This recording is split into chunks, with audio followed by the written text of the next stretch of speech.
Trajectoire.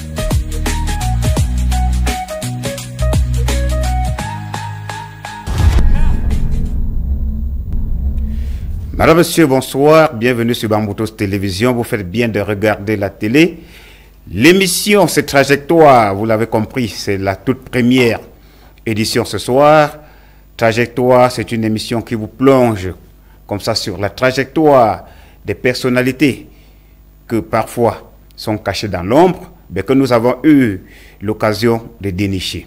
Bienvenue donc sur Trajectoire, mesdames et messieurs. C'est la première émission. Je suis Prince Donatien pour vous servir. Ce soir, nous allons partir à la rencontre de quelqu'un, d'un homme à multiples casquettes.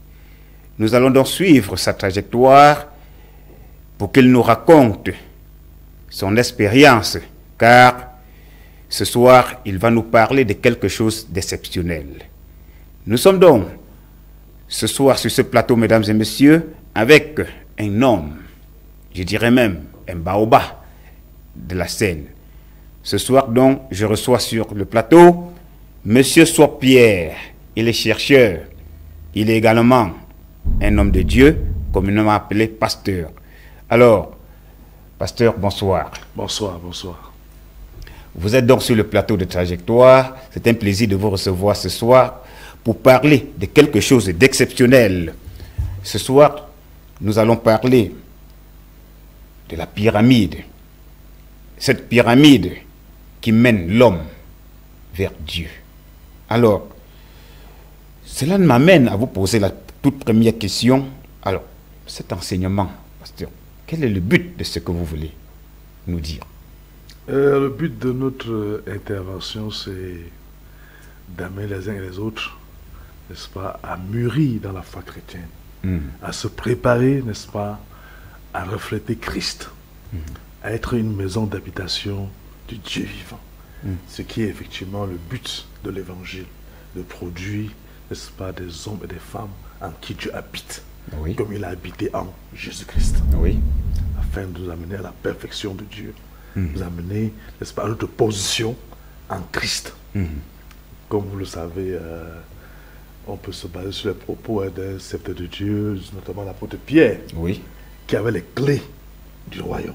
Et il y a de cet enseignement dans 2 Pierre, chapitre 1, verset 1 à 8, où il dit effectivement, pour revoir ce qu'il a déclaré, il dit « Comme sa divine puissance nous a donné tout ce qui contribue à la vie et à la piété, au moyen de la connaissance de celui qui nous a appelés à sa propre gloire et par sa vertu, lesquels nous assurent de sa part les plus grandes et plus précieuses promesses, afin que par elles vous deveniez participants de la nature divine, en fuyant la corruption qui existe dans le monde par la convoitise. » Donc effectivement, le but, c'est de participer à la nature divine. Oui. En réalité, qu'ils sont devenus Dieu. N'est-ce pas, comme Dieu est. Prendre part à cette nature divine. Et pour y parvenir, donc c'est un élément qui est central Oui. dans l'évangile. C'est pour produire des fils de Dieu. Et un fils de Dieu, effectivement, chaque fils a la nature de son père. Si on est fils de Dieu, ça veut dire qu'on est des dieux. Et vous voyez que même l'apôtre Paul va revenir, lui qui est l'apôtre des nations. Oui. On a 1 Corinthiens 13 pour dire que si je peux prêcher, si je peux faire des miracles, si je n'ai pas la charité, je suis un cymbale qui retentit. C'est ce qui appelle charité, c'est le sommet de la pyramide. Oui. Et comme je l'ai dit tantôt, pourquoi on parle de pyramide, Dieu a écrit 3 Bibles, il y a 3 Bibles. La première Bible, c'est le zodiaque. Oui. La deuxième, c'est la pyramide. Et la troisième, c'est la Bible écrite que nous avons. Et vous savez, pour parler de zodiaque, comme il dit dans Job, Oui. n'est-ce pas, quand les fils de Dieu chantaient dans les étoiles du matin, n'est-ce pas, s'exprimer. Et même quand Jésus est venu dans ce monde, les rois mages ont suivi son étoile jusqu'à le retrouver. Oui. Ils observaient le zodiaque. Et la Bible nous dit qu'il est le lion de la tribu de Juda. Et donc tout ça montre que, et même Jude parle des astres errants, Oui. n'est-ce pas, sans position. Bon, effectivement, ça fait vivre de Dieu. Et quand l'homme est chuté, n'est-ce pas, dans le jardin d'Éden, en tombant dans le péché, Dieu a mis en place un processus pour le racheter. Donc c'est de la deuxième Bible de Dieu qui est donc la pyramide. Quand vous voyez dans l'histoire, on trouve ça en Égypte, au Soudan. Et les gens comme les Enoch, n'est-ce pas, servaient Dieu par la pyramide. Et il y avait cette marche, c'est au 7e marche qui fut pris en haut. Et cette marche, il a gravé les marches de la pyramide. Au 7e marche, il a été enlevé. Donc la Bible écrite que nous avons nous reconnecte à la pyramide et nous reconnecte à l'étoile du matin. Voilà. Voilà. Voilà. En attendant que nous puissions, n'est-ce pas, dérouler cette pyramide, en attendant également que la régie puisse, n'est-ce pas, partager cette pyramide avec nos téléspectateurs, je vais tout d'abord présenter aux téléspectateurs qu'il s'agit de cette pyramide que j'ai là en main. Et c'est de ça que nous allons parler donc ce soir. C'est donc la pyramide de la foi, selon le pasteur Swap. Alors, nous allons donc cheminer tout au long de cette émission comme ça. Alors, l'enseignement que vous apportez ce soir, l'enseignement de cette pyramide, alors, l'enseignement s'adresse à qui particulièrement? C'est l'enseignement qui s'adresse à des chrétiens. Oui. Qui sont nés de nouveau. Il ne s'agit pas de, ça ne s'adresse pas à des païens, des non-croyants ou des chrétiens frontaliers. Oui. Parce qu'en réalité, il faut le fondement, la fondation, cette pyramide, comme nous voyons, comment par la foi, la vertu, la connaissance, la tempérance, la piété, l'amour fraternel, et l'amour divin qui est la charité. La base commence par, il faut être né de nouveau. Et naître de nouveau, ça veut dire qu'on est passé par les 3 étapes. Vous avez la justification, la sanctification et le baptême du Saint-Esprit. Ça nous donne la nouvelle naissance. Pour faire simple, quand on parle de justification, c'est comme si vous avez un verre dans la poubelle. Oui. Elle est sale, elle est crasseuse. Vous la choisissez. Parmi d'autres verres, il y a des millions de verres. Quand vous choisissez ce verre-là, il est justifié. Maintenant, vous ne pouvez pas l'utiliser. Oui. Il faut qu'il soit lavé. Vous ne pouvez pas boire avec un verre sale. Il faut le laver, le purifier. Maintenant, avant de l'entrer dans le service. Et pour ce qui concerne le chrétien, donc, quand vous entendez l'évangile, que vous êtes né pécheur dans ce monde par nature, vous voyez, vous vivez dans la débauche, dans la souillure, dans la mondanité, toutes choses qui déplaisent à Dieu. Nous naissons tous comme ça, parce que nous sommes pécheurs par nature. On ne peut pas reformer ça. On ne peut pas améliorer cet état de l'homme. Oui. Mais quand vous entendez l'évangile qui vous dit que un homme a payé le prix pour vos péchés.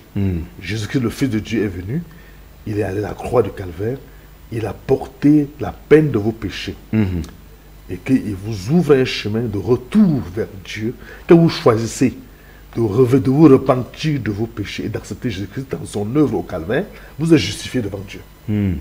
Mais étant justifié, vous n'êtes pas propre. Oui. Si vous étiez quelqu'un qui vit à la débauche, que vous voyez encore une femme, vous avez encore, ça agit en vous. Si vous buviez de l'alcool, que vous voyez l'alcool, ça agit encore en le désir, ces choses restent en vous. Maintenant, vous arrêtez, que vous avez la parole de Dieu qui vous interpelle, c'est pas pour vous laver. Vous renoncez à cela. Oui. Ça veut dire que si vous avez vous invitez encore d'aller prendre un pot, vous refusez. Même si le désir est là, vous ne vous soumettez plus. Si vous êtes quelqu'un qui aimait aller en boîte de nuit danser, même si vous n'y allez pas, même si la musique vous attire un peu, vous n'y allez pas.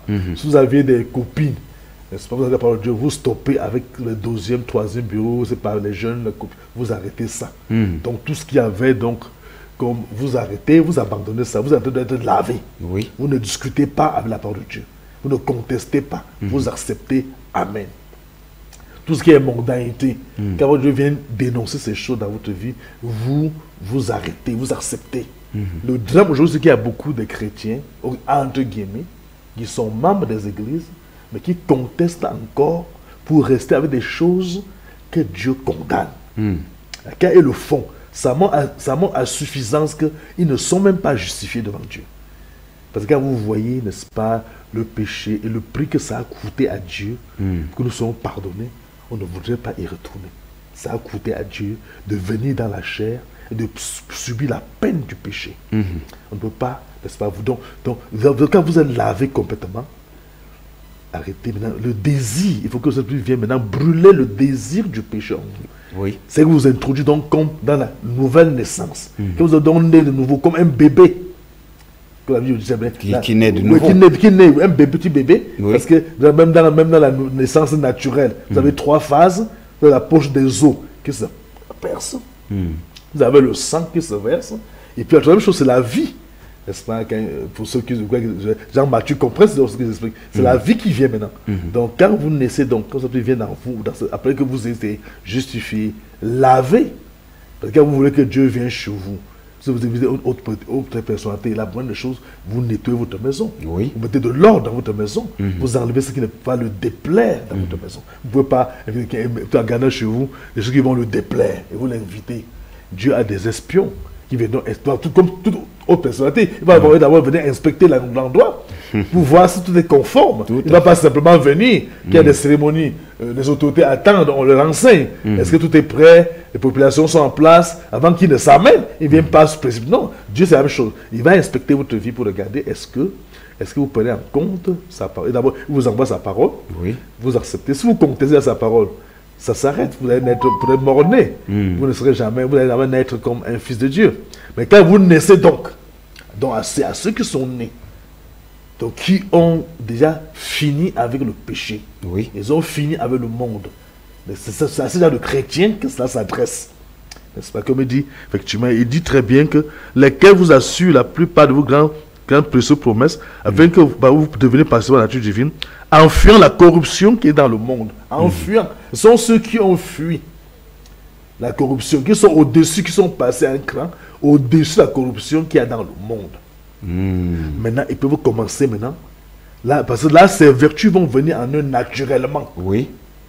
Comme un enfant qui grandit de jour en jour.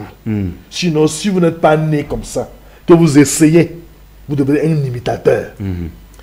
Si vous n'êtes pas né de Dieu, vous essayez de manifester ces vertus-là, vous êtes un imitateur. C'est comme si vous voyez une poule qui met quelques plumes de coq et qui dit que je suis devenu le coq. Vous voyez, c'est pas le canard qui se fabrique quelques plumes de coq et dit bon, je suis devenu coq. Ça saute aux yeux que c'est un hypocrite. Mais quand vous êtes né donc, ayant passé les 3 étapes là, c'est justification, sanctification et baptême, c'est-à-dire qui vient brûler le péché en vous. Vous êtes né dans la maison de Dieu comme un bébé qui doit grandir. Alors, lorsqu'on observe effectivement cette pyramide, il y a 7 étapes afin d'atteindre le sommet. Alors, et à vous entendre tout à l'heure, on a l'impression que si quelqu'un veut suivre cette pyramide, il va s'abstenir de tout. Bien entendu, oui. Quand on va chez Dieu, c'est Dieu qui donne les conditions pour aller chez lui. Et je veux dire que, en fait, Christ produit ça dans le croyant. Il suffit d'être d'accord avec lui. Oui. Parce que c'est quelque chose qui vient naturellement. Ce n'est pas une lutte, ce n'est pas un combat. Vous vous fixez, parce que Dieu regarde qu'est-ce que nous voulons être. Il nous juge, qu'est-ce que tu désires être, quel est ton objectif, à quoi est-ce qu'on s'identifie. Oui, il y a un problème d'identification. Parce que si vous identifiez à Marthe Tarzan, nous disons, c'est pas quoi, au singe, vous allez faire comme les singes. Vous identifiez, les gens s'identifient. À terre, ils ont des idoles, n'est-ce pas? Ils commencent à se comporter comme celui à qui ils s'identifient. Ils veulent le ressembler, ils veulent être comme lui. Et quand ils veulent le faire arrêter, ils reçoivent son esprit. Et il y a quelqu'un qui veut jouer comme, c'est pas quel grand footballeur. Il s'identifie. Donc, il est question de s'identifier, de vouloir être cela. Et Dieu qui est souverain, qui voit le désir au cœur, effectivement, comme quelqu'un qui a soif. Et la profondeur appelle la profondeur. Quelqu'un, vous avez soif de Dieu, Dieu va combler votre soif. Dieu va pourvoir. Et pourvoir aux éléments. Étant son fils, quand nous prenons soin de nos enfants, même à la maison, on veille qu'ils aient de bonnes vitamines. Et quand une femme est enceinte, elle désire de poisson, le père pourvoit, il se bat pour avoir des désirs. Parce que quand elle désire, c'est l'enfant qui en a qui. Voilà, le papa, là, tu prends soin. Oh, je veux le poulet. On donne. Donc, parce qu'on veut que l'enfant soit né dans les bonnes conditions. Même comme Dieu aussi, quand son enfant est né, Dieu veut veiller à ce qu'il ait tout ce qu'il a besoin pour grandir et exprimer cela naturellement. Donc c'est un choix de vie, un modèle de vie, n'est-ce pas, qui nous est salutaire. Oui. Parce qu'il n'y a rien de plus glorieux que d'être un fils de Dieu adopté et de manifester la nature de Dieu. Tout le monde parle de Jésus. Tout le monde dit Jésus parce qu'il a été un homme exceptionnel.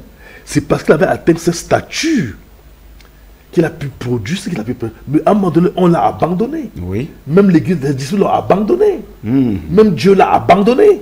Mais cette vertu qui était en lui, l'ont gardé, ne l'ont pas abandonné. Donc quand nous avons, nous sommes bâtis ainsi, nous avançons de manière majestueuse vers notre destinée. Et c'est notre but, notre présence sur la terre est fondée essentiellement pour que nous puissions devenir, c'est pour ça que nous sommes dans ce monde. Voilà. C'est pour devenir comme ça. C'est l'objectif de Dieu et nous sommes d'accord avec lui. Nous ne voyons pas ça comme une contrainte, comme un problème. Non, un enfant grandit naturellement et est fier, n'est-ce pas, de sa famille, son nom de famille, de porter fièrement nom de famille, les attributs de sa famille, et devenir héritier de son père, et devenir un fils adopté qui parle comme son père, qui a le même comportement que son père, qui représente valablement, dont le père elle sera fier de dire mais c'est mon fils, comme il a fait avec Jésus. Il dit celui-ci est mon fils bien-aimé, qui a mis toute mon affection, écoutez-le. Voilà. Il était adopté, il a fait les preuves. Voilà. Qu'il était préoccupé des choses du terre. Il n'était pas un enfant voyou. N'est-ce pas, comme on dit, quand un enfant, à l'époque, on a les grands, là, ils confient les enfants à des tuteurs, des grands maîtres, qui donnent des informations des enfants. Si l'enfant s'intéresse aux choses du père, il fait le corps rendu. Mais si l'enfant est un renégat, vous voyez, et bien qu'il soit fils, il ne sera jamais héritier. Voilà, nous allons dire merci à la réalisation pour nous avoir mis cette image de la pyramide dont nous parlons ce soir, et nous constatons avec les téléspectateurs qu'il y a effectivement 7 étapes pour arriver, n'est-ce pas, au sommet de la pyramide, à savoir la foi, la vertu, la connaissance, le tempérament, la patience, la piété et l'affection fraternelle. Oui. Voilà donc les étapes à franchir pour arriver au sommet de la pyramide. Et lorsqu'on est au sommet de la pyramide, mesdames et messieurs, chers téléspectateurs à la maison, vous constatez comme moi que lorsqu'on franchit ces étapes, on arrive enfin à l'amour, qui est le sommet. Oui. Alors, pasteur, dites-moi, pourquoi est-ce qu'un chrétien doit devenir cette pyramide? Vous savez, le but de l'évangile, depuis le premier à l'église qui a commencé, n'est-ce pas, par l'âge d'Éphèse, par l'église d'Éphèse. Oui. C'est le premier âge de l'église qui a commencé vers 55 en 176. En passant au deuxième âge qui est Smith, qui a passé de 176 à 312, et ainsi de suite. Donc, c'est ainsi que l'église chrétienne, n'est-ce pas, a ressemblé à chacune de ces églises que Jean décrivait, n'est-ce pas, d'Éphèse, Smith, Pergame, Thyatire, Sardes et autres, jusqu'à Laodicée. Et dans chaque âge, comme le but du christianisme, c'est la venue de Jésus-Christ. Ça ne s'est pas accompli au premier âge de l'église, ni au deuxième, parce que les autres devaient encore venir avant que ça ne s'accomplisse. Alors, et la Bible nous dit effectivement que si l'Esprit de Dieu, qui a ressuscité Jésus dans les morts, habite en nous, ça donnera la vie à nos corps mortels. Donc, dans chaque âge de l'église, ce sont les croyants qui sont comme ceci, qui auront part à la résurrection des saints. Donc, quand on dit Jésus vient, maintenant, il y a des saints qui vont ressusciter pour aller aux noces de l'agneau, qui va durer 3 ans et demi. Ils vont revenir après, régner pendant 1000 ans. Pendant 1000 ans de règne à Jérusalem. Après, on va entrer dans le jugement dernier. Pour faire partie de ce qu'on appelle l'épouse de Christ, donc il fallait automatiquement avoir effectivement atteint cette perfection de Dieu. Avoir été comme ça. Donc à l'âge de Paul, premier à l'église, sont les saints qui étaient comme ça, qui sont morts, qui attendent la résurrection. Actuellement, ces saints-là sont généralement, comme disons, sont à la 6e dimension, c'est-à-dire sous l'autel de Dieu. Et même ceux de l'Ancien Testament, parce que la Bible nous dit que quand Jésus est mort à la croix du Calvaire, qu'elle a lancé son cri, les tombes sont ouvertes, les saints dans cet testament sont sortis avec lui, ils sont montés ensemble, mais eux ne pouvaient pas aller à la 7e dimension dans le sous trône de Dieu. Ils sont restés à la 7e dimension parce qu'ils n'avaient pas de corps glorifié. Jésus avait le corps glorifié. Alors, à la fin donc de temps, ce sont les saints qui dans chaque âge, que ce soit l'âge de Paul, l'âge d'Irénée, de Martin, de Colomban, de Luther, de Wesley, d'Élie et autres, qui ont atteint cette étape-là, n'est-ce pas, qui vont prendre part à la résurrection. Oui. Donc si un chrétien, si un croyant n'a pas, c'est cet être que Dieu enlève, c'est cet être. Et c'est ça, effectivement, Jésus-Christ, c'est ça comme ça qu'était Jésus-Christ. C'est cet être-ci qui se forme dans l'homme, qui est pris dans l'enlèvement, qui va être enlevé. Et pour nous qui sommes à la fin, comme vous le voyez bien, effectivement, les âges de l'Église finissent avec la Odyssée, qui a commencé en 1905 avec le réveil d'Azusa, n'est-ce pas, avec William Seymour. En 1905. 1905, oui, avec ce grand réveil à la suite de laquelle sont nées les églises pentecôtistes. Ils sont issus de ce réveil qui a eu lieu à Azusa Street, n'est-ce pas, à Los Angeles. Oui. Et vous savez que c'est le genre qui avait du cinéma mondial, la corruption, mais c'est aussi là-bas que Dieu a accompli quelque chose de merveilleux. Avec ce nom, William Seymour qui a prié, et il avait cru que Dieu pouvait restaurer les dons spirituels à l'église, n'est-ce pas, après que Luther soit venu avec la justification par la foi, Wesley avait la sanctification, il a continué à presser, puis il dit non, il faut qu'il y ait un retour du Saint-Esprit à l'église avec les dons spirituels, et c'est ce qu'il a eu. Mais ça ne suffit pas. Après les dons spirituels, il faut maintenant que Jésus lui-même soit dans le croyant. Oui. Donc, et nous sommes donc, ça a mis un terme donc aux âges de l'église. Nous passons donc à temps là, parce que pour être unis à la pierre de fête qui est l'amour, il faut l'épouse de Christ. Nous sommes maintenant aujourd'hui au temps de l'épouse. Et l'épouse, c'est l'épouse parole. Le temps de l'épouse. De l'épouse, oui. Le temps des églises, c'est fini. Le temps des organisations religieuses, c'est fini. Leur temps là, c'est terminé. Aucune ne peut produire ça dans les croyants. Le temps là est fini. Nous passons à l'âge de l'épouse, où Dieu appelle l'épouse de Christ, une épouse parole maintenant hors du système des églises organisées. Parce que l'épouse doit être une épouse parole. Oui. Elle doit être extrêmement de la même nature qu'était Jésus. Et celle d'aujourd'hui a une plus grande exigence parce que, comme la Bible le dit dans 1 Corinthiens 15, n'est-ce pas, verset 51, 45, il dit, au son de la dernière trompette de Dieu, les morts en Christ vont ressusciter premièrement, et nous les vivants, nous serons changés en un clin d'œil pour la rencontre du Seigneur dans les airs. Il dit, consoleur aussi pour moi. Donc, nous sommes la génération de ceux qui doivent vivre ce changement. Donc, des gens qui ne vont pas connaître la mort. Et ça est conforme à ce qu'il est dans Hébreux 11, n'est-ce pas, 32 à 40, où il nous dit que, n'est-ce pas, reprenant toute la foi, par la foi Abel, en remontant tous les hommes de la foi, et il nous dit qu'ils n'ont pas obtenu ce qui leur a été promis. Dieu ne voulant pas qu'ils parviennent à la perfection sans nous. Le sans nous là, ce sont les nous qui vivons aujourd'hui.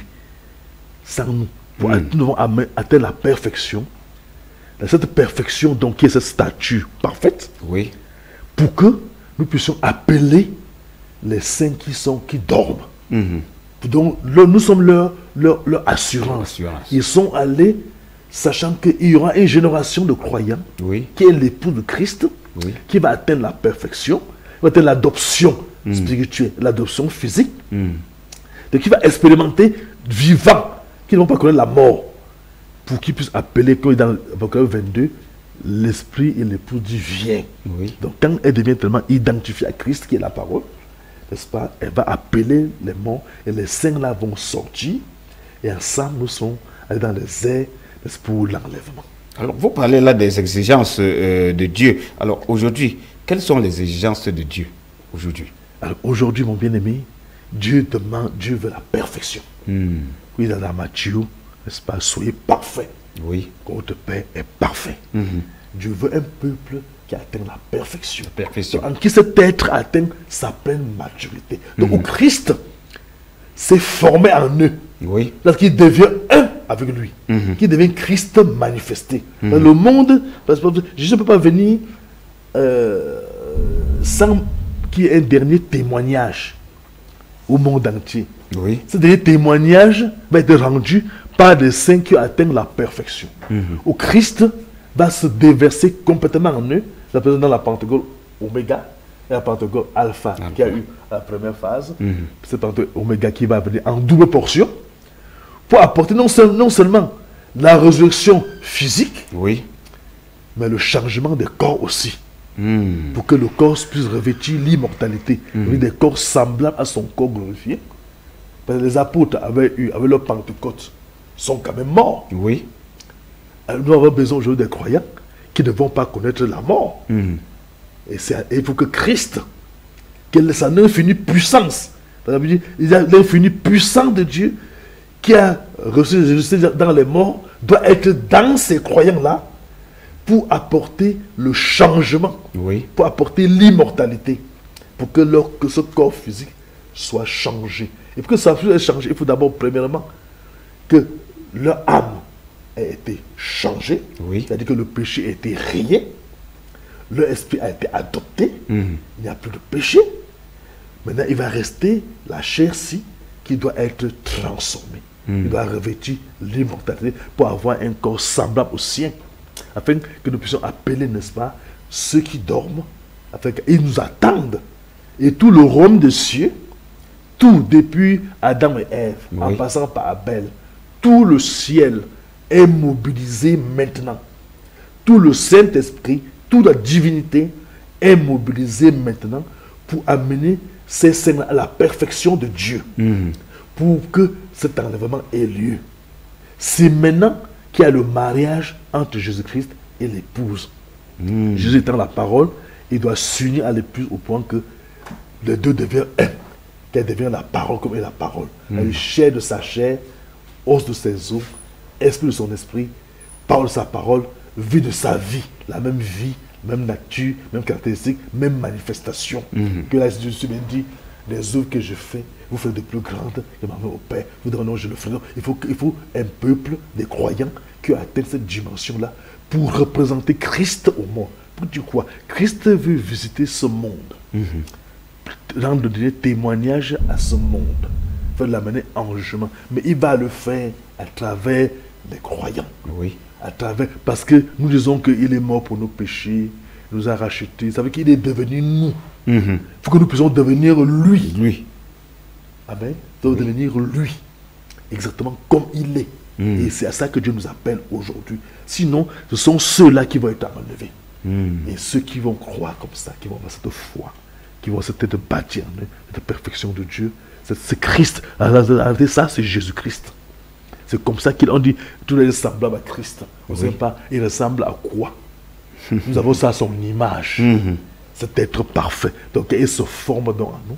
Ça atteint la perfection, la maturité. Et il vient donc en tant qu'amour, l'amour divin, que Paul pouvait dire. Si je n'ai pas la charité, je suis un semblable qui est je ne suis rien. Même si je prie pour les malades, même si je donne mes biens. Et nous voyons effectivement que aujourd'hui dans le christianisme, les gens viennent prier, il y a des guérisons et toutes ces choses. Mais quand vous regardez ces espèces d'argent qu'on paye et autres, ce n'est pas ça qui est question. Voilà. Donc, vous voyez, donc, quand nous allons avoir, Dieu doit avoir une épouse parole. Comme il est la parole, il doit être pour que le mariage soit possible. Voilà. Et vous savez, en passant un petit crochet, vous savez, dans les Écritures nous établit très bien qu'une femme ne peut pas avoir deux maris vivants. Tout à fait. N'est-ce pas? Oui. Et nous naissons dans ce monde, il y a un premier mari, qui est le monde, qui est la vie du péché. En réalité, qui est le diable. Nous sommes mariés à lui et nous le démontrons dans ce mariage par les œuvres que nous manifestons.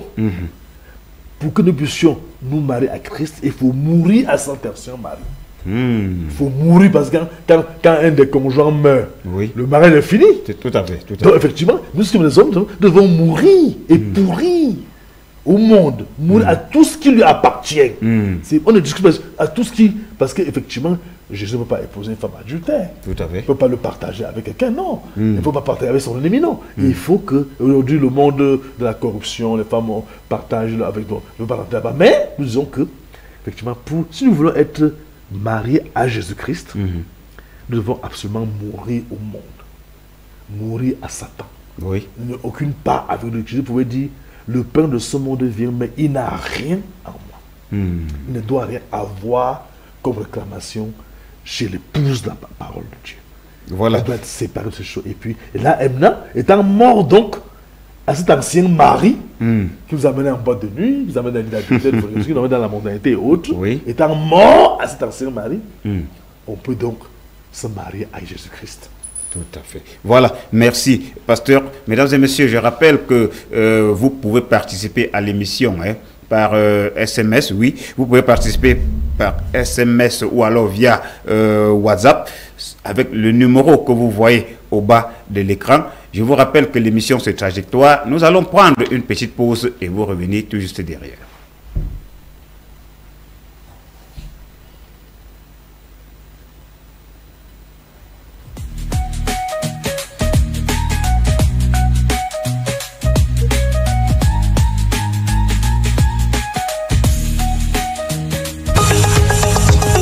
Trajectoire.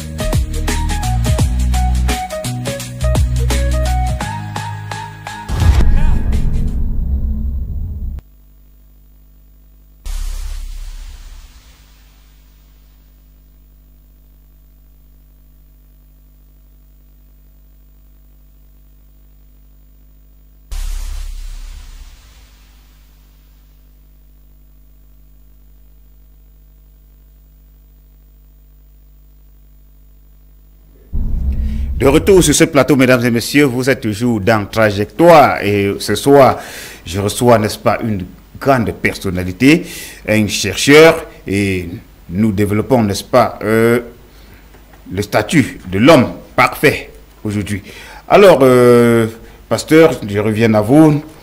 Nous allons, mesdames et messieurs, chers téléspectateurs à la maison, nous allons entrer dans un autre volet de cette édition et nous allons toucher sûrement certaines sensibilités. Donc, c'est ça le but de Trajectoire. Alors, pasteur, dites-moi, à vous entendre, on a tendance un peu à croire que le chrétien aujourd'hui est un peu perdu.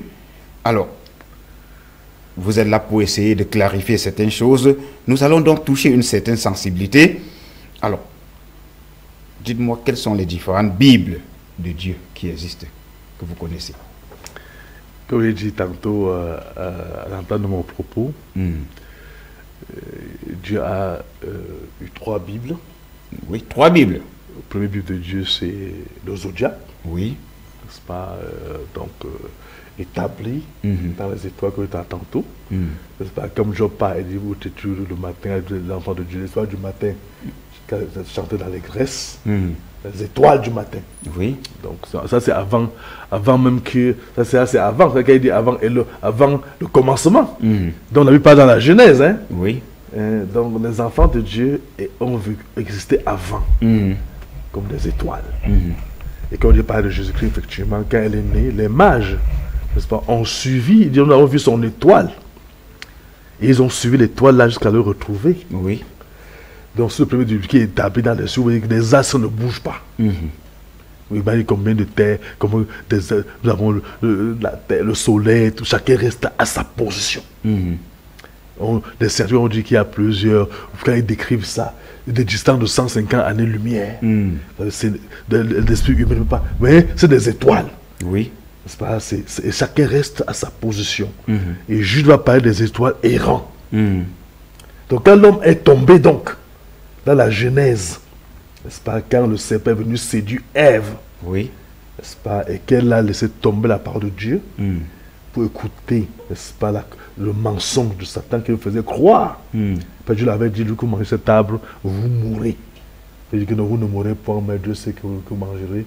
Vos yeux sont sans connaître le mal et la cause à raconter. Mais aujourd'hui, la mort est bien entrée dans la race humaine. Et chaque jour, nous avons des levées de corps et autres. Il n'y a rien de plus blessant dans ce monde que la mort. Il n'y a rien de ça parce que vous perdez vos amis, perdez vos épouses, vous aimez des gens après, c'est fini. Et même vous, même à un moment donné, vous le savez tout. Ça veut dire que, arrêtez, s'il faut cette vie-ci, même si c'est 1 milliard d'années, ça ne vaut rien.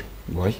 C'est-à-dire s'il faut vivre ça, que vous perdez votre épouse, vos enfants, vos amis que vous aimez, demain vous les laissez, vous bâtissez des maisons que vous allez abandonner après, dans la ruine, à des gens qui vont même vous ignorer.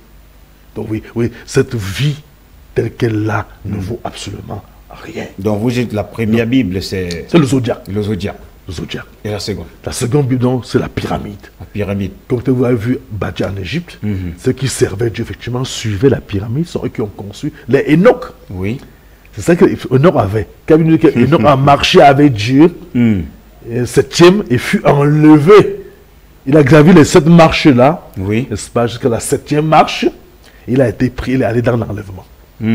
C'est la deuxième Bible de Dieu, cette pyramide. Oui. Et la troisième Bible de Dieu, c'est celle-ci que nous avons aujourd'hui. La Bible Bible que écrite. nous utilisons. Nous utilisons. Et le but de cette Bible, c'est de nous ramener à la pyramide-ci. Le but de tout ceci, Oui.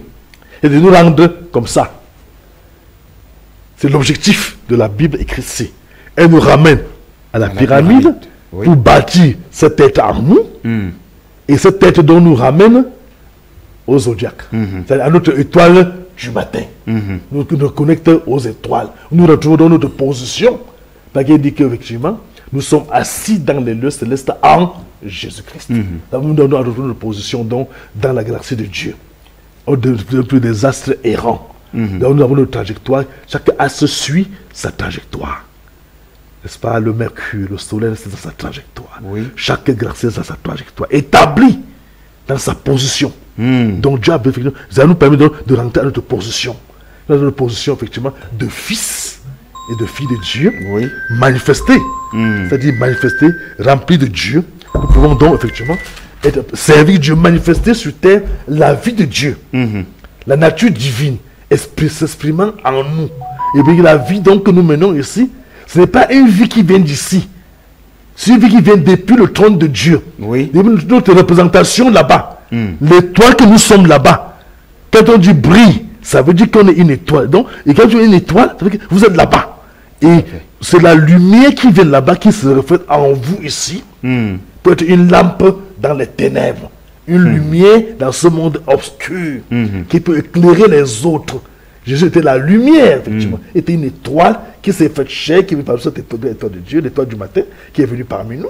Donc, pour éclairer tout homme. Nous devenons donc, nous aussi, des étoiles du matin. En Christ, partageant donc cette même nature, des étoiles de Dieu, n'est-ce pas, établies, n'est-ce pas, pour manifester Christ, pour refléter cette lumière qui vient de là-bas. Donc, vous comprenez, donc, quand ils disent qu'ils sont chrétiens, mais reflètent encore les ténèbres, vous voyez qu'ils n'ont aucune représentation là-bas. Ils sont encore ici. Alors, pasteur, nous allons parler, n'est-ce pas, des églises qui sont fondées et qui ont même des âges. Certaines églises ont des âges. Alors, lorsque vous nous parlez, n'est-ce pas, de cette pyramide, alors, on a tendance à croire que cette pyramide et les églises, il y a quelque chose qui ne va pas, ou alors, j'aimerais savoir, n'est-ce pas, quel est le lien entre, n'est-ce pas, cette pyramide que vous nous présentez aujourd'hui et les âges des églises. Merci, c'est une très bonne question. Que tantôt, effectivement, alors, tout le corps de Christ qui va dans la don depuis les prophètes. Oui. Parce que, comme la Bible dit, nous sommes bâtis sur le fondement des apôtres et des prophètes. Jésus-Christ étant la pierre angulaire. Ce sont les apôtres et les prophètes qui sont la fondation de cette pyramide. Wow. N'est-ce pas? Ce sont la fondation sur laquelle tout l'édifice est bâti. Non seulement un individu est comme ça, mais l'ensemble du corps de Christ qui va être enlevé. Tous ceux qui font partie du corps de Christ sont dans cette pyramide en tant qu'église. Oui. Toute l'église ici, ce n'est pas les dénominations, non, c'est le corps de Christ. Wow. Le corps du Christ. Et qu'on y entre par quoi? Par la nouvelle naissance, par le baptême du Saint-Esprit, qui est la vie de Christ qui vient dans le croyant. Oh mon Dieu. Et le baptême du Saint-Esprit ici, Oui. c'est la vie de Dieu. Oui. Dans Nous le- allons prier les téléspectateurs de ne pas appeler en direct sur le téléphone, n'est-ce pas, de notre invité. Donc, Éteindre ça. chers téléspectateurs, s'il vous plaît, Donc, n'appelez pas sur le téléphone. Hein. il disait donc que, Oui. alors, donc, c'est le corps de Christ. Mhm. Et il faut naître dedans, comme fils de Dieu. Il ne s'agit pas d'adhésion. Vous voyez que les églises ont un système d'adhésion. Oui. pour coopter leurs membres. Ça n'a rien à voir avec ce dont nous parlons. Et autre chose, il faut savoir que, alors, quand l'église a commencé, n'est-ce pas, l'église primitive a démarré avec le jour de la Pentecôte, avec le Saint. C'est ça où l'église a commencé, avec les feux à la Pentecôte, comme modèle. J'avais dit à ces disciples, allez attendre, vous recevez les puissants d'en haut, vous savez mes témoins. Ces témoins que vous devez recevoir, il fallait que Jésus, avec qui ils ont marché et vécu, revienne en eux en tant que Saint-Esprit pour vivre en eux avant qu'ils soient ses témoins. Et effectivement, si vous n'avez pas fait cette expérience-là et que vous êtes pasteur, vous trompez les gens. Si vous êtes chrétien sans avoir fait cette expérience-là, d'abord votre vie va le témoigner. Vous avez beau être grand dignitaire, votre vie que vous menez va prouver chaque jour que ce soit, même si personne ne se rend compte, que vous n'êtes pas entré comme Jésus lui a demandé. C'est ses disciples avec qui il a marché. Et même lui-même, n'est-ce pas, il a eu sa naissance, qu'il est au baptême, l'Esprit de Dieu est descendu en lui. C'est là qu'il a commencé à le témoigner. Il a fait cette expérience. Il a reçu le diable, qu'il a des gens comme une colombe pour habiter en lui. Chaque chrétien doit faire cette expérience-là avant de se dire chrétien. Parce que si vous n'avez pas fait cette expérience-là, parce que c'est Christ en vous qui vit la parole de Dieu. Vous êtes dans les luttes, dans les contestations, dans la vie double. Alors ça montre simplement que vous n'avez aucune part avec lui. Mais ses disciples sont allés attendre à la chambre haute. Ils ont reçu le Saint-Esprit comme vie, pas comme manifestation, comme don, non, comme vie en eux. Et ça c'est des mots comme l'apôtre Pierre pouvait dire, bon, on a donné ce qu'il te donne, et puis même son nombre. Donc, effectivement, on pouvait que Christ était en eux. C'est ce que l'Église a commencé. Et c'est le modèle de Dieu. Donc, après cet âge apostolique, n'est-ce pas, on a commencé avec le premier à d'Éphèse, il dit, bon, tu as les autres, Nicolas, donc elle a commencé à rétrograder. Mais dans chaque âge, Dieu a choisi des gens qui ont gagné la foi. Après, Paul, fut Irénée, Martin, Colomba, ils sont passés par les âges sombres de persécution religieuse où les croyants étaient tués. À cette époque-là, Dieu a donné l'esprit de veau. N'est-ce pas? Ils avaient de mourir sans problème. Comme la Bible a dit, effectivement, quand une graine de blé tombe en terre, il faut qu'il meure d'abord. Donc la graine qui est tombée à la Pentecôte devait mourir. C'est pas les âges sombres de persécution religieuse, n'est-ce pas, où cette église dominait tout, tuait les croyants, les brûlait au bûcher, mais ils avaient de mourir sans problème. Parce que l'Esprit de Dieu, qui était l'esprit de veau en eux, quand on égorge un veau là, ils ne se plaignent pas, on l'égorge. Donc Dieu se manifeste comme ça à travers leur vie. Jusqu'à ce qu'on arrive au 15e siècle où tout était perdu. Où on vendait les inquisitions. Pour dire que si tu veux aller au ciel, tu dois payer l'argent, payer le don à l'église, on prie pour toi. Il y a une autre qui est venu Luther. N'est-ce pas? Dieu a ouvert ses yeux et dit non, nous sommes justifiés par la foi. Le juste vivra par la foi. Et à ce moment-là, ceux qui croyaient cela, avec le Saint-Esprit, avec la perfection de Dieu, et étaient sauvés. Après lui, les gens ont organisé, les théologiens sont venus organiser l'église autour de la justification que Luther a prêché. Et quand vous faites de ça une grande association, une grande organisation, avec les enjeux, une grande dénomination, n'est-ce pas, comme on dit toujours, et que vous voyez quand l'église s'organise en dénomination, ça meurt, ça ne peut pas plus vivre. Et vous voyez que depuis, si vous observez bien, la vie ne fait que décroître. La qualité de vie ne fait que décroître. Donc ils sont organisés en dénomination luthérienne autour de la... Et depuis ce temps-là, ils sont toujours restés avec le juste. Nous sommes justifiés par la foi et on rentre au quartier, on vit comme les autres, on ne se dérange pas. Et puis c'est ça. Donc, donc il n'y a plus crise là-dedans. Tout à fait. Maintenant, quand ils ont fait ça, Dieu a encore suscité un autre homme, là, John Wesley, qui a dit non, mais nous sommes justifiés par la foi, mais il faut mener une vie sanctifiée. Ce qui est la deuxième œuvre de la grâce. Il faut être justifié, oui, mais il faut mener une vie sanctifiée. Que tu dis, sans la sanctification, nul ne peut voir Dieu. Que vous soyez le pape, que vous soyez n'importe qui, que vous soyez pauvre, riche, si vous n'êtes pas sanctifié, vous ne menez pas une vie sanctifiée, vous ne verrez pas Dieu. C'est écrit. Donc, nous sommes 7 milliards d'individus sur la terre. Donc, chacun doit faire en sorte que Dieu s'intéresse à lui. Donc, tout à fait. C'est à Dieu la grâce. Maintenant, quand vous êtes justifié, il faut recevoir le Saint-Esprit. Alors, pasteur, beaucoup d'églises ou alors beaucoup d'hommes de Dieu prêchent ou alors prônent, n'est-ce pas, la terre promise aujourd'hui. Dites-nous quel est le rapport entre cette pyramide que vous nous présentez aujourd'hui et la terre promise. En réalité, c'est que la terre promise pour nous.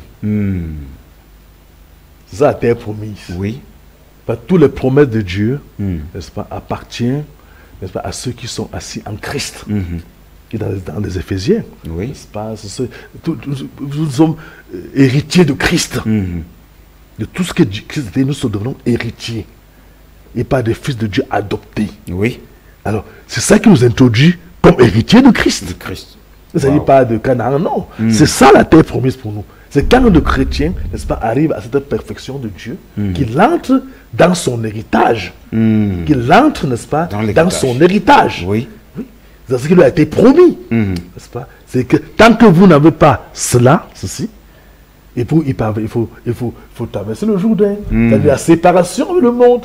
Et tout ça pour arriver à ça. Oui. Et c'est ça la terre promise. La terre promise, ce n'est pas je vais avoir beaucoup d'argent, je veux être le premier et non le dernier.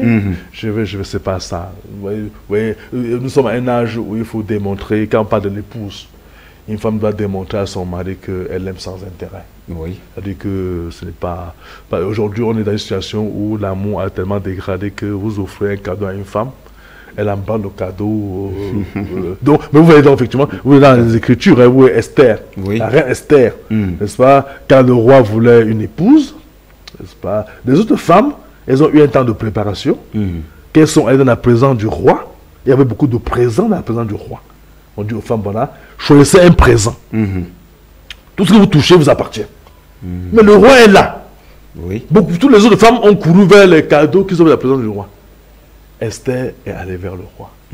Chaque homme aimerait avoir une femme qu'il aime, lui, pas les biens qu'il a, pas les cadeaux qu'il peut l'offrir. Malheureusement, c'était rare aujourd'hui de toutes les femmes qui aiment le. Donc Jésus-Christ, effectivement, a besoin d'une épouse qu'il aime. Un peu comme Job. Oui. Sans intérêt. Job était un homme, il a tout perdu. Mais il dit, mais mon rédempteur est vivant. Il sait que de mes yeux est vrai, donc je le vois de mes yeux. Même si ma chair tombe en pourriture, je veux voir Dieu. Alors, pasteur, vous nous avez expliqué toutes ces étapes de la pyramide, qui a 7 étapes. Alors, maintenant, je vais vous poser la question, comment faire pour devenir cette pyramide? Pour devenir cette pyramide, d'abord, il faut avoir fait une sorte de ça. Comme l'apôtre Pierre dit, faites tous vos efforts. Il dit, faites tous vos efforts. Tout. Oui. Tous vos efforts. Et celui qui avait la clé du royaume, il dit, faites tous vos efforts. Tout. Donc, un croyant devrait avoir première ambition. Je dois devenir la pyramide. Peu importe ce qu'elle me coûte. Ça me coûte la séparation, ça me coûte le rejet. Oui. Je dois devenir ça. Wow. Première chose. Devenir la pyramide. Oui, faites tous vos efforts. Et faites tout à votre choix. Ça veut dire la consécration. Se séparer. Tout ce qui est contraire. Il faut d'abord naître dans l'homme de Dieu, bien sûr. Oui. Il faut commencer par là. Il faut commencer par être d'abord enfant de Dieu. Oui. Et pour être né de nouveau, il faut commencer par être justifié. Oui. Être sanctifié. N'est-ce pas? Recevoir, vous brûler le péché en nous. D'abord, se séparer du monde. Parce que si on veut garder encore tout le monde, aujourd'hui, les femmes, on veut garder les phares, on discute avec les mèches, jusqu'à la pantalon sexy, on discute avec la mondanité. Bon, et les frères veulent aller voir le match de football, ils veulent aller au stade, ils veulent voir le Champions League, ils veulent tout ça là, et toute la mondanité, et puis continuer à prendre les pierres, et tout ça dit que non, frère, on ne doit pas saouler, et tout ça, aller en boîte de nuit, tout ça. Non! Non, c'est une option, c'est un choix. Oui. Et savoir effectivement que vous n'obtenez rien de Dieu tant que vous n'avez pas ça, il faut entrer dans son héritage. Donc, c'est une volonté, un engagement, une détermination, n'est-ce pas? Quelque chose que nous passons au-dessus de tout. De tout. Parce que, en réalité, vous voyez, la première chose que l'homme devait demander à Dieu, c'est de devenir ça. Mettre en doute tous les autres besoins. Il s'en chargera. Mais Seigneur, je veux être comme ça. Seigneur, je désire être comme toi. Ressembler à toi. Wow. Atteindre la perfection de Dieu. Oui. Parce que tous les grands enjeux de Dieu reposent sur cela. Oublie, Seigneur, donne-moi à manger, non, il va s'en charger. Qu'on ait à manger ou pas, je veux être ça. Qu'on ait l'argent ou pas, je veux être ça. Oui. Qu'on ait d'emploi ou pas, je veux être ça. Qu'on soit en santé ou mal, je veux être ça. Alors là, Dieu comprend, voilà, quelqu'un qui sait effectivement ce qu'il veut faire de sa vie. Donc, toute l'église chrétienne Oui. devait avoir pour tous les pasteurs, prédicateurs, enseignants, doctrines devaient avoir pour objectif essentiel bâtir ça dans les croyants. Retrouver des enseignements qui apportent ça. Comme un berger qui cherche les bons pâturages pour ses brebis, devait chercher où est-ce que je peux avoir un enseignement, un homme de Dieu qui a clarifié ces choses-là, pour qu'il puisse bénéficier, pour que non seulement je peux le prendre pour mon propre salut, parce que le berger lui-même doit être comme ça.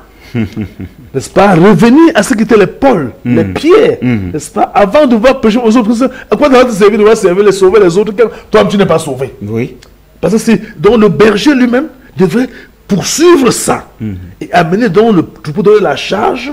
On ne va pas, j'entends l'un qui prêche, tu entends les sermons qu'on prend les églises, ça n'a aucun rapport avec ça. Paul dit faites tous vos efforts.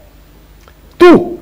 Donc vous devez mettre tout votre engagement. Oui. Et l'apôtre Paul, l'apôtre dit même que si je peux, un peu tout ce que je peux faire, si je peux les malades, ils guérissent. Je donne même tous mes biens à l'église, si je peux faire ceci. Si je n'ai pas la charité, je suis qu'un cymbale qui retentit.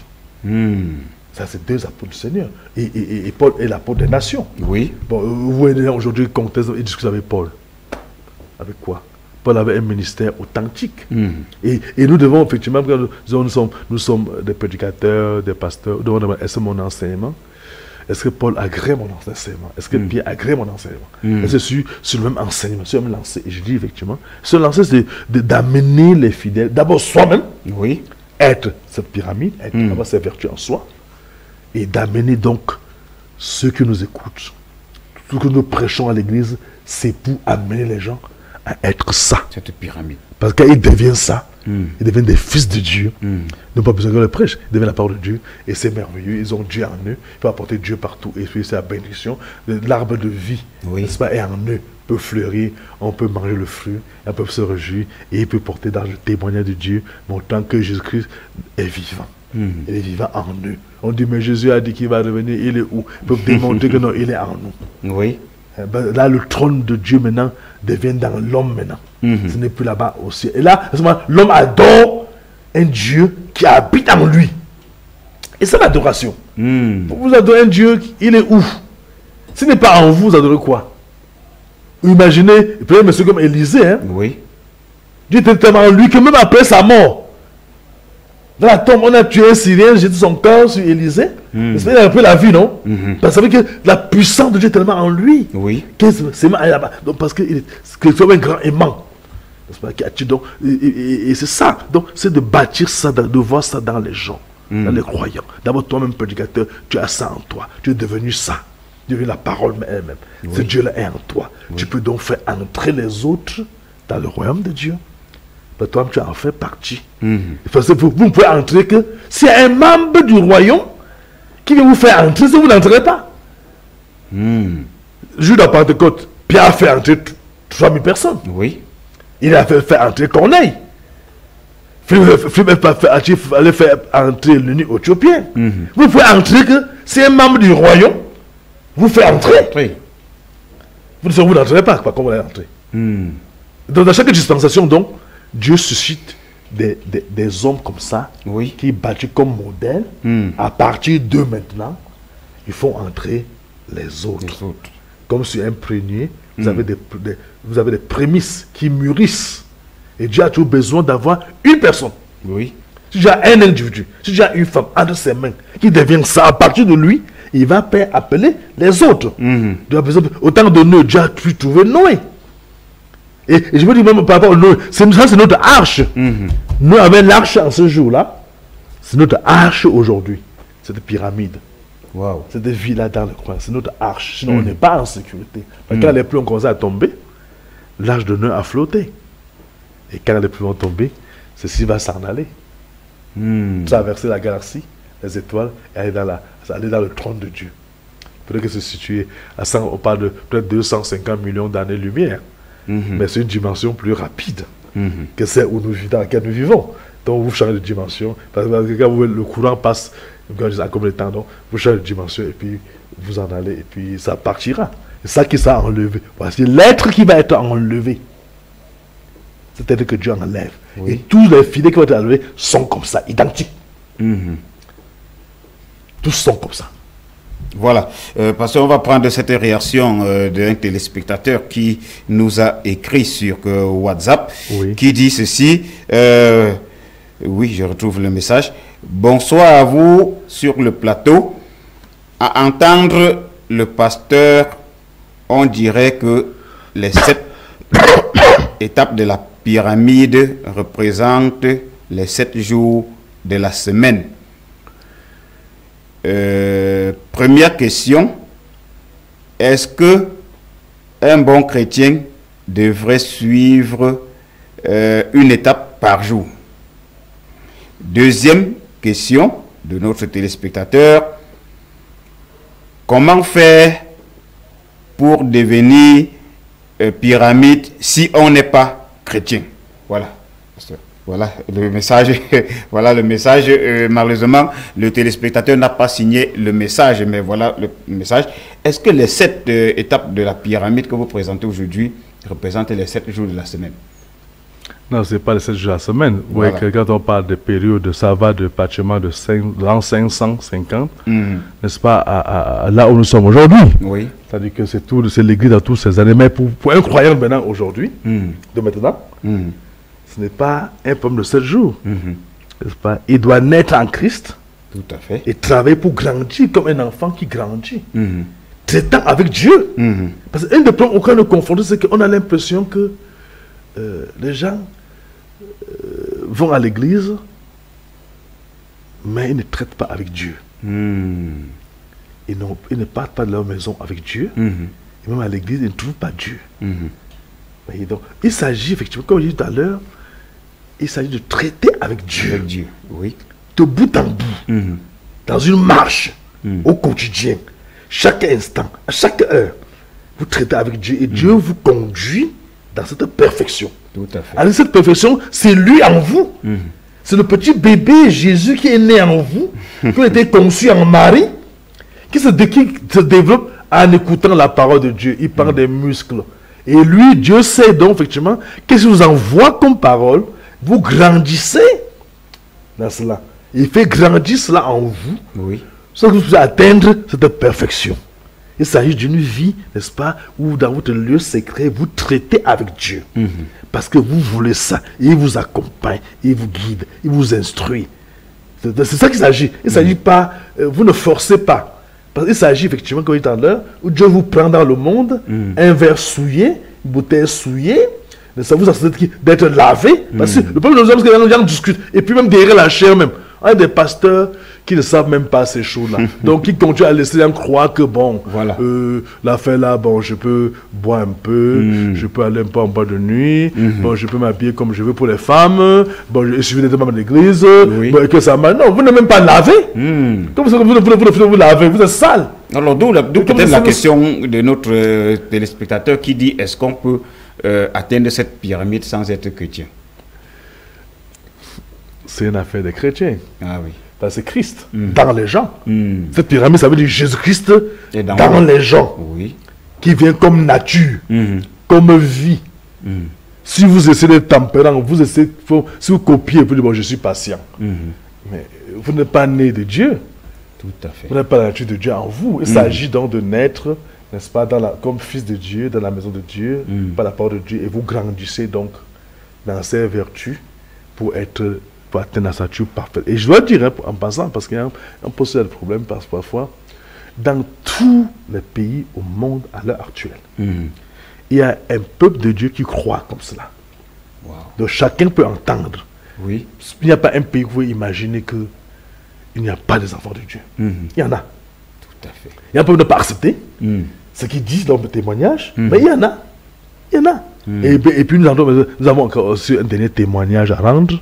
Parce qu'avant que Jésus ne vienne, l'épouse doit rendre un dernier témoignage au monde. Par exemple, on demande, mais Jésus, là, il a dit qu'il reviendrait. Il attend quoi? Non. Mais l'épouse doit démontrer, n'est-ce pas, que Jésus-Christ est vivant. Oui. Par les mêmes manifestations, en plus, qu'il a fait quand il était sur terre.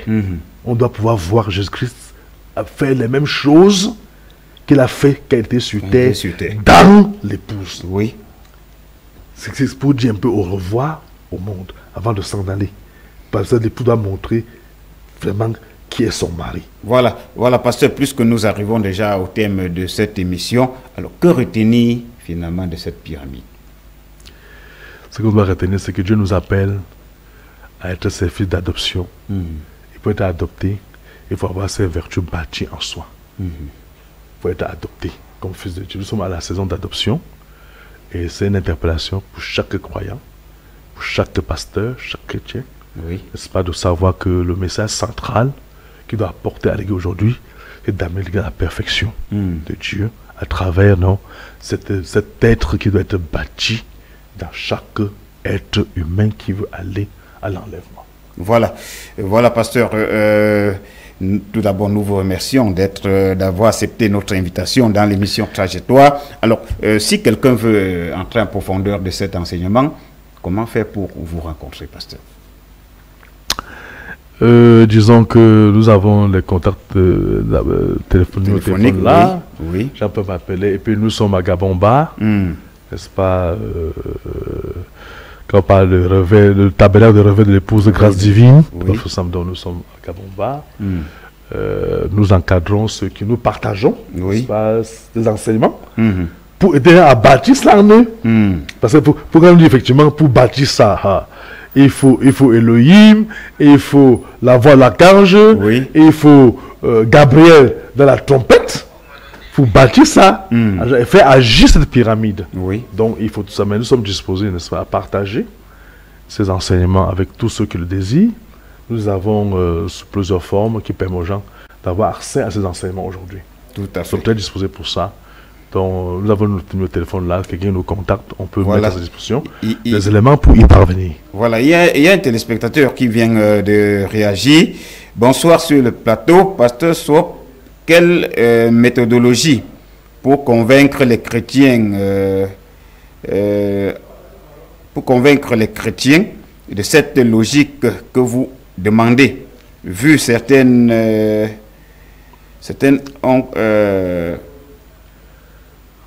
crampes au cerveau, ont des crampes au cerveau lorsqu'ils entendent ces vérités. Voilà comment convaincre donc les chrétiens de cette logique, parce que certains ont les crampes, n'est-ce pas, au cerveau lorsqu'ils entendent, n'est-ce pas, ces vérités. Il n'y a aucun moyen d'échapper à cela si on veut vivre. Et ceux qui veulent la vie, c'est-à-dire la vie de Jésus-Christ, poursuivent la vie. Oui. Des enfants de Dieu qui veulent la vie, suivent la vie où elle se trouve. C'est pour ça que le Seigneur a dit, mes enfants entendent ma voix et me suivent. Donc ceux qui veulent la vie, qui veulent être ce que Dieu a destiné pour eux, qui veulent être semblables à Jésus-Christ, qu'ils entendent cela, rien ne peut les empêcher de venir à la vie. Et la profondeur appelle la profondeur. Maintenant, à cause de ça, il y a des membres, ceux qui veulent être des membres d'église, qui se contentent, qui sont satisfaits d'être membres d'église, d'avoir le cadre de membre. Bon, ça c'est autre chose. Mais nous savons que chaque membre de l'épouse doit entendre cela. Tout à fait. Et quand il entend comme le son d'une trompette, comme la mère qui appelle se réveille, il entend et s'identifie. C'est que c'est la voix de mon Père qui appelle là. Et puis, rien ne peut le retenir. Voilà. Merci à vous, pasteur Swap, d'être venu sur ce plateau partager avec nous cette première expérience dans le cadre de l'émission Trajectoire. Et j'espère que vous allez continuer toujours vos recherches et vous allez nous enseigner. Et, mesdames et messieurs, c'était donc Trajectoire, édition de ce jour. Vous avez suivi beaucoup d'enseignements et nous vous invitons à suivre, n'est-ce pas, cette pyramide aujourd'hui pour arriver à la perfection et pour arriver au chemin de Jésus, pour avoir le véritable Jésus dans votre cœur. C'était donc Trajectoire, mesdames et messieurs. Point final pour cette édition. Je suis Prince Donatien. Retrouvons-nous mardi prochain, même lieu, même heure, sur la bonne télévision, Bamboutos Télévision. Bonsoir.